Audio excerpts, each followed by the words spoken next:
Greetings Multiverse, I have just returned from the first screening of Wonder Woman 1984 and it blew me away. I am so happy that I have finally seen another movie this year in the cinema. Yeah, that alone, ignoring the fact that it's a DC movie, ignoring the fact that it's Wonder Woman 1984, at long last, it was so good to see a movie in the theatres.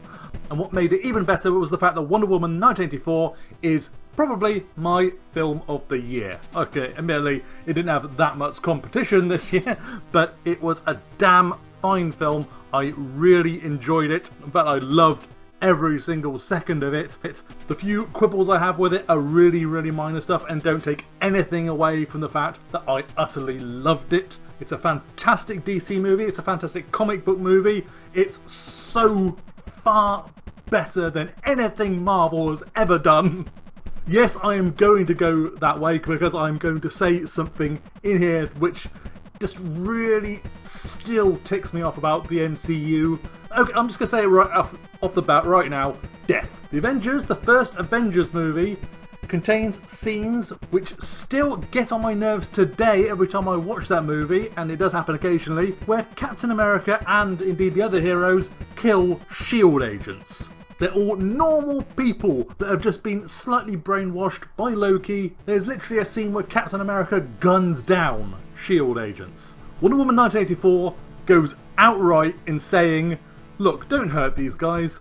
They're not evil. So she takes great care not to kill them and outright says it and tells Steve Trevor not to kill soldiers because they're on their side, they just don't know what they're doing. That made me so happy. That's exactly what I want to see. And that's why the Avengers really gets on my nerves, just scenes like that. Wonder Woman 1984 corrects that entirely. But okay, let's come to the movie. It's great. It's utterly fantastic. It's got a few sad moments, it's got a few upsetting moments, I want to say, but it's so hopeful, it's so wondrous. I'll try not to use that pun too often, and it's just a really compelling superhero movie that sort of feels like an update of Superman the movie in many ways. And I mean that as a massive compliment. It works so well. I don't want to give any spoilers for this. I should have said that right off, but I will say that it would have been very easy towards the end to press the reset button and say, none of this happened.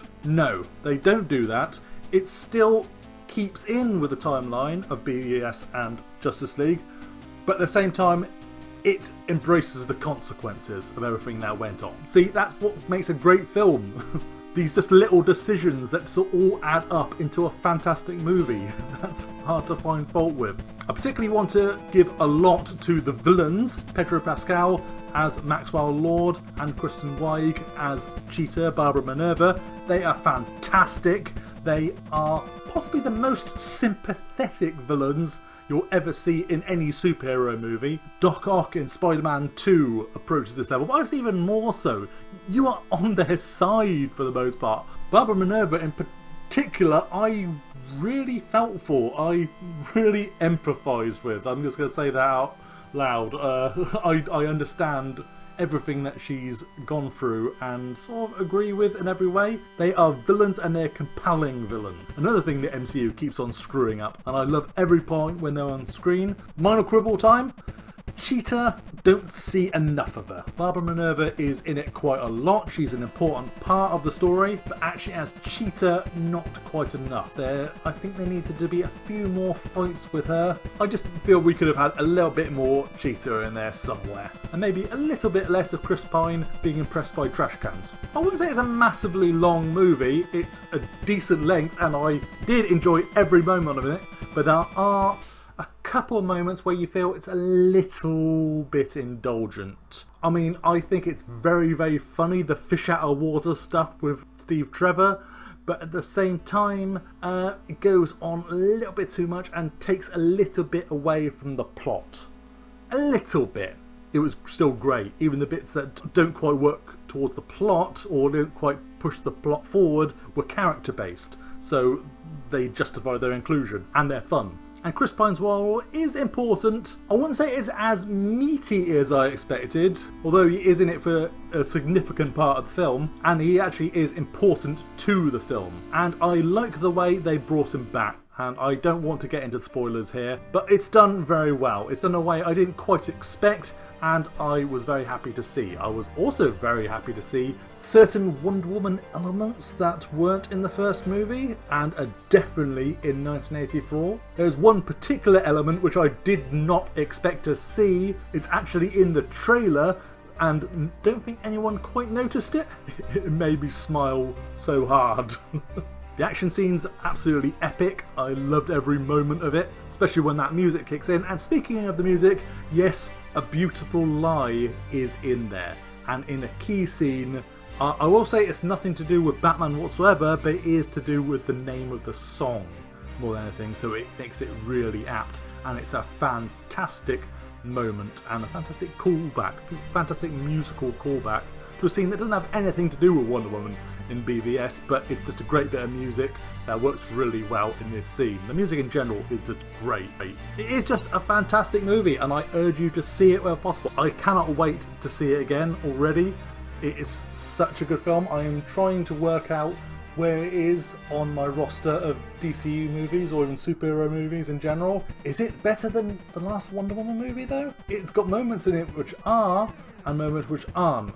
The first one really blew me away and sort of World War I so well, and so it's quite hard with 1984 to not have that backdrop. But I do like the way 1984 turns, in fact almost turns into the horrors of World War I again at some points, without giving too much away, and it works really well. Could it use the 80s a bit more? I feel that perhaps Days of Future Past, X-Men Days of Future Past, did it a little bit better. It felt like the 80s more, but I do love Chris Pine reacting to everything. He's reacting as if it's the most wonderful thing in the world. We're reacting like it's the most stupid thing in the world. And I liked it very much for that angle. It's a funny film. Kristen Wiig and Gal Gadot in particular work together really well. They are funny. I could see them as friends in real life, and I think they are, judging by the videos I've seen. It makes it even more tragic when that friendship falls apart. But a fantastic film nonetheless, and a worthy sequel to Wonder Woman, the best female superhero movie ever. This may outrank it eventually. I'm again going to have to watch it a few more times before to do it, but I loved every moment of it. I certainly prefer to Birds of Prey, and I do love Birds of Prey. But certainly it's the movie we needed right now. It's a hopeful movie about responding to crisis and overcoming it. I've been waiting months for this, and I'm so happy that I finally see it, and I can't wait to see it again, and I think you guys will love it. Yet another fantastic Wonder Woman movie, another fantastic DC movie in this year of only DC without Marvel in it whatsoever. A high note to finally end 2020 with. And I will have more videos on Wonder Woman 1984, including a discussion of the much vaunted mid-credits stinger that was not available for press previews, and I might have a spoiler-filled discussion of Wonder Woman 1984 at some point soon too. But for now, thanks for watching folks, Multiverse out, and happy holidays. I am the apex predator, Your so-called hunt ends here. with Amazon blood on my claws. Begin.